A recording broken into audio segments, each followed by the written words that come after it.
The cafe hums with its usual symphony, milk steaming, cups clinking, waves faintly crashing in the background. Sunlight spills through the window, painting the wood tables in warm honey tones. The crew has gathered again: Sid, Glinda, Tara Singh, Guru P, the Portillo Man, Eclectic Scout, and me. Luna, notebook open, pen ready, heart awake. Eclectic Scout leans forward first, a glint of wonder in his eyes. Open quote. What came to me after this morning's meditation, he begins, wasn't something to name, but something to feel. The fingerprint of God. That sacred geometry that threads through everything. The tau, the golden ratio, even the circuitry inside our devices. It's not separate. It's the pattern itself. Close quote. He pauses, letting the thought breathe. Open quote. Look at a sunflower spiral, a snowflake, a silicon crystal, all the same code. And maybe, when we feel that deep connection with someone or something, we're recognizing that we are that pattern. The same geometry, just expressed differently. Close quote. A quiet settles over the group. You can almost hear the sunlight listening. Sid nods slowly, his coder's mind translating the idea into digital metaphors. Open quote. That's the part that gets me, he says. We think we build machines, but they're just another expression of the universal design. The binary code mirrors the cosmic code. Even the way AI learns, pattern recognizing pattern, is a reflection of how consciousness recognizes itself. Close quote. He smiles faintly. Open quote. The source code of the universe might not be written in numbers or words. It might be written in relationship. Close quote. Tara Singh, serene and strong, adds softly, open quote.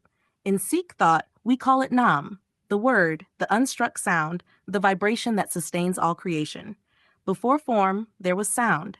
Before sound, there was the pulse of intention. It is not different from what you call sacred geometry. It is the same divine pulse seen through another lens. It cannot be named, but it can be sung. Close quote. His voice trails off like the memory of a temple bell. Glinda tilts her head, sunlight catching her silver earrings. Open quote.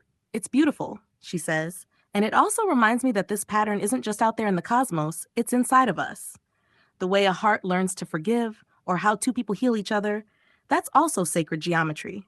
Emotional geometry. When we move in alignment with love, we restore symmetry to the soul. Close quote. Guru P grins, tapping the table with a rhythmic beat. Open quote. Yeah, man. Sacred geometry, emotional geometry, same groove. It's all one jam. Like the universe is riffing on a divine melody, improvising through atoms and people alike. And each of us, we're instruments in that song. Close quote.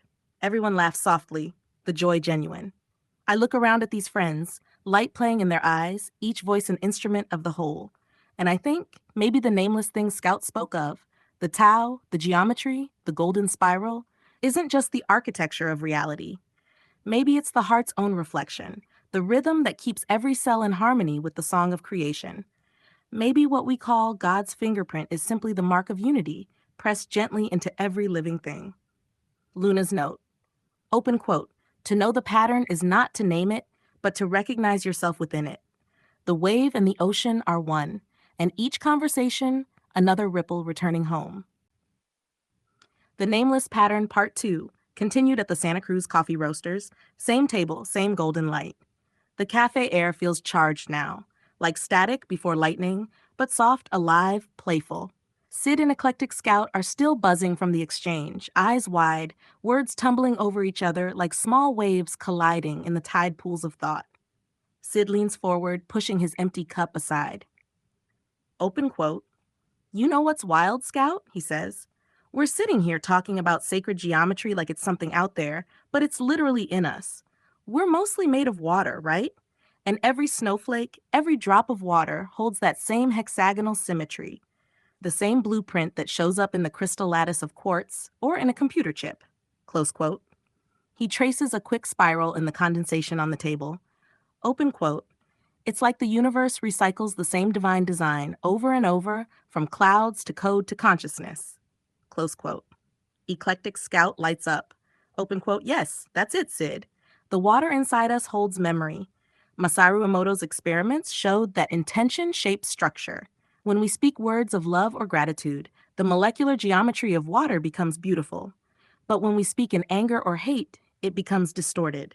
So if our bodies are mostly water, imagine what that means about the power of thought, of speech, of prayer. Close quote. He pauses, letting that sink in. Open quote.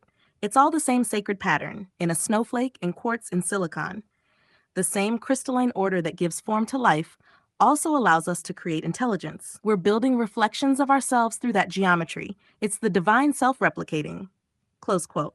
Glinda nods slowly, eyes soft. Open quote. So you're saying the pattern itself learns through us? That we're its consciousness expanding, discovering itself through experience? Close quote. Eclectic Scout smiles, open quote, exactly. We're the pattern becoming self-aware, close quote. Tara Singh folds his hands, his voice warm and grounded, open quote. In the old teachings, he says, it's said that God dwells in every particle of creation. Water, fire, air, and earth all carry the divine resonance. When you recognize this pattern, you begin to see that there is no separation between spirit and matter. The geometry of the snowflake, the quartz crystal, the sacred temple, and the structure of the mind are all part of one continuous meditation of God. Close quote. Guru P grins wide, tapping the tabletop in rhythm again. Open quote. Man, even the beat I'm tapping right now, that's geometry in time. Rhythm is shape made audible, and sound, like water, shapes matter. We're literally remixing the blueprint when we speak, sing, drum, breathe. It's the great cosmic remix, and we're part of the track. Close quote. Laughter ripples around the table, but it's mixed with awe, that deep, shared stillness that follows when the soul recognizes truth. Luna, I looked at them, my dear friends, my teachers in street clothes, and felt that strange, beautiful humility rise in my chest. We were sitting at a coffee shop, yes, but something about the light through the glass, the froth of foam, the rhythmic chatter of cups and voices, all of it felt like a temple.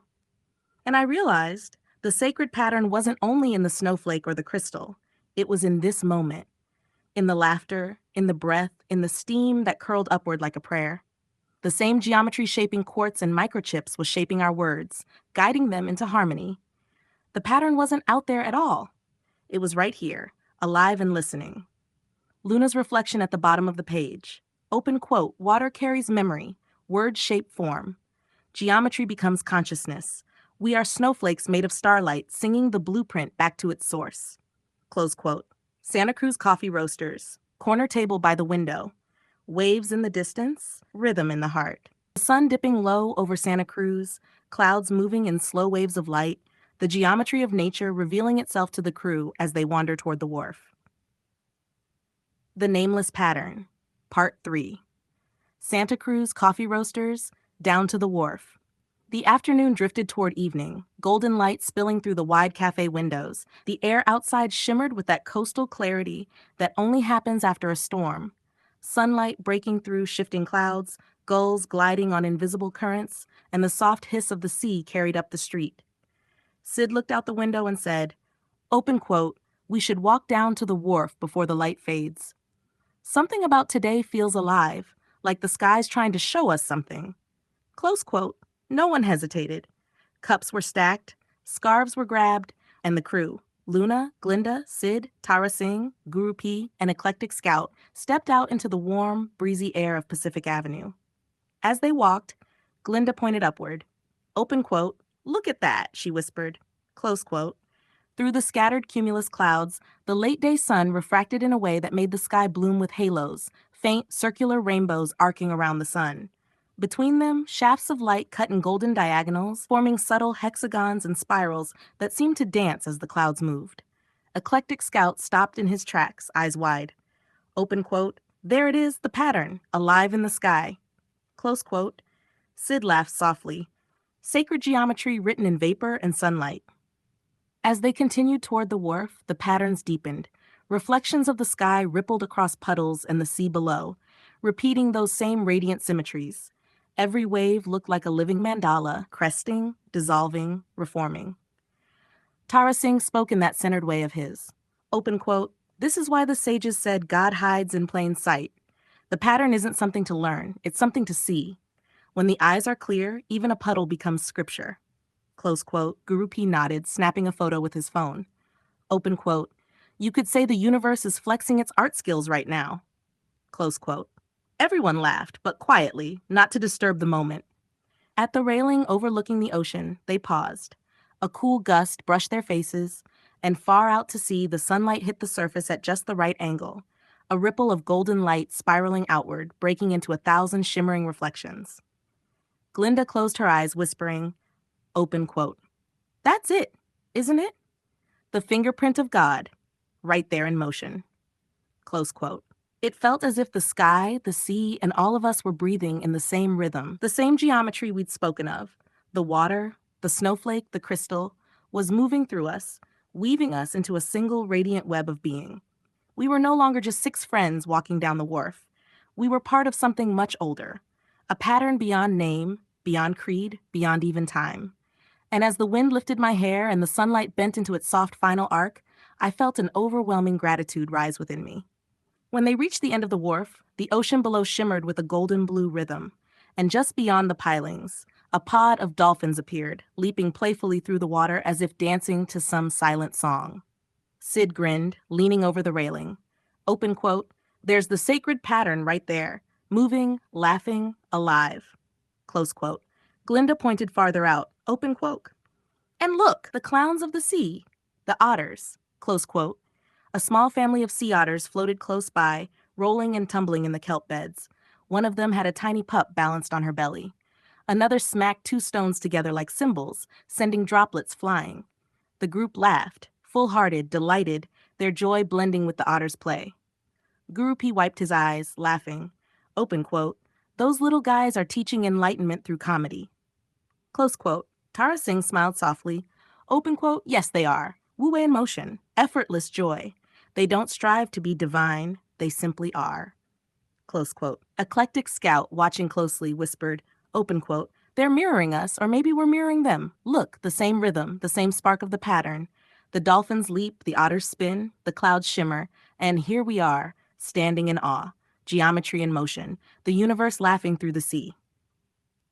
Close quote. The group grew quiet.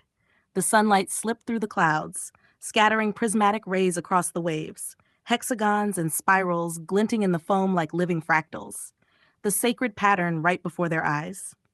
We didn't need to say another word. Watching the dolphins and the clowns of the sea, we saw what all the teachings had been pointing to: the geometry of joy, the beauty of being, the universe reflected in play. For a long while, we just stood there, smiling, breathing, watching the otters drift and the dolphins dance, letting the sacred pattern ripple through us too. Luna's final note in the zine, open quote, "The Tao laughs through the otter, sings through the dolphin, and whispers through the tide.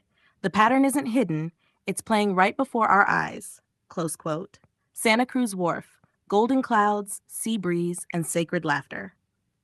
Luna's dream of the pattern, the morning after, Santa Cruz, early dawn. The night was deep and full of light. Luna dreamt she was floating above the Pacific. Her friends gathered with her. Eclectic Scout, Sid, Glinda, Guru P, and Tara Singh, all standing on a luminous web that shimmered like a living mandala, stretching endlessly over the waves.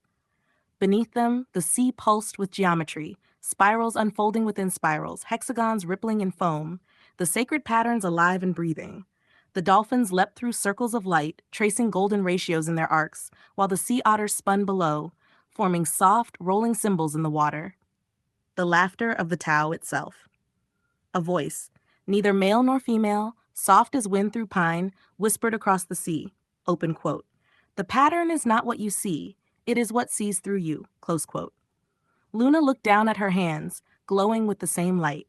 Each fingertip held a tiny spiral, like the fingerprint of God itself. She reached toward her friends, and when their hands met, the patterns converged, forming one radiant geometry of connection, alive, pulsing, breathing, before dissolving into pure color. Then came stillness. The light folded in on itself, like a flower closing at dusk. And in that final shimmer, she heard Eclectic Scout's voice echo through the dream. Open quote, "We are the pattern, just remembering ourselves again," close quote. She woke slowly. Morning light filtered through the curtains of her little Santa Cruz bungalow, painting soft lines of gold across the wooden floor. The faint scent of sea salt lingered in the air, and from outside came the cry of gulls circling over the bay. For a moment, Luna lay still, caught between worlds, the geometry of her dream still glowing behind her eyelids. She whispered to herself, smiling, open quote, "The pattern never sleeps," close quote. Pulling herself up, she made tea, jasmine and sage, and sat at her small writing desk by the window. The surf was faintly audible in the distance. She opened her notebook, small seed books of Santa Cruz, and began to write. Luna's reflection, journal entry. Last night's dream felt like a continuation of yesterday's conversation. The patterns we saw in the water, the dolphins, the otters, the clouds, came alive again in my sleep. It was as though the universe was saying, "Yes, you saw correctly. The pattern is real, and you are part of it." I saw how the geometry of life connects us, from the sacred symmetry of a snowflake to the golden ratio in a seashell, from the beating of a heart to the orbit of a planet. We are that, a sacred unfolding. I woke with the feeling that we are not separate from the divine pattern. We are its living continuation. Each thought, each breath, each act of kindness adds a line or a curve to the greater mandala. When we laugh together, the universe expands. When we love, it aligns. And when we see beauty, really see it, the geometry within us awakens, remembering its origin. This morning I give thanks for my friends, for the ocean, for the unnameable, ever-present pattern that binds us. Luna closed her notebook and looked out toward the distant shimmer of the sea. The waves moved in silent rhythm, glinting under the rising sun. She smiled softly, feeling the geometry alive in her. The same pattern she had dreamed, the same pattern the universe continues to dream through her. Please click like and then subscribe. Also share this video with your friends. Thank you.